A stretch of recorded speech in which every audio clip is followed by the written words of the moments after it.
a number of years ago, I went to a cousin's daughter's bat mitzvah, and I was there with the Catholic wife of a cousin of mine. And as we're watching this bat mitzvah, I was sort of elbowing her to say, doesn't this look familiar? Because so much of the bar mitzvah, the bat mitzvah, is echoed in our Mass from well, there's a tabernacle. The Catholics have the Eucharist in the tabernacle.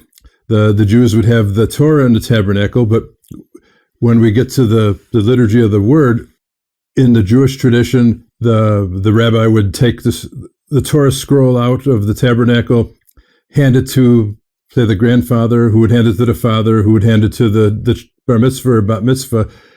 And that just, I think back on that every time I'm at church and I see our deacon processing around the altar with the lectionary, and the whole idea of the whole order of the readings.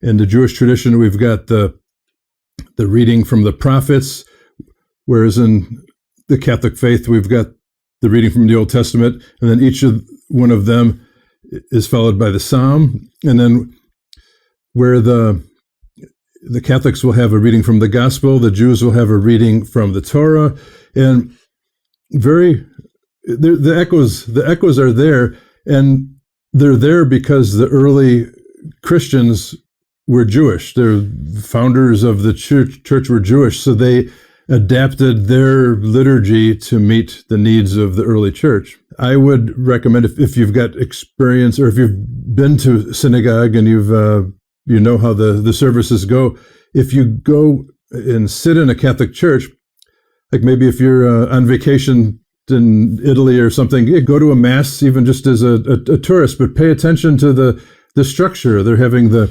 readings in a certain order. They've got the tabernacle, and even though it doesn't have our Word of God, it's got the Catholic Word of God, Jesus, and you don't have to believe everything to step into the Catholic Church, but just, you're not, you don't want to make decisions out of ignorance, and I think I really would like everybody to know what their faith is, and if you need to know more about the Catholic faith in order to defend Judaism against it, then do that. But there's been plenty of people that have learned about Catholicism for that reason that have become Catholic. So I'd say trust yourself, and if you're going to be convinced of it, then maybe it was meant to be.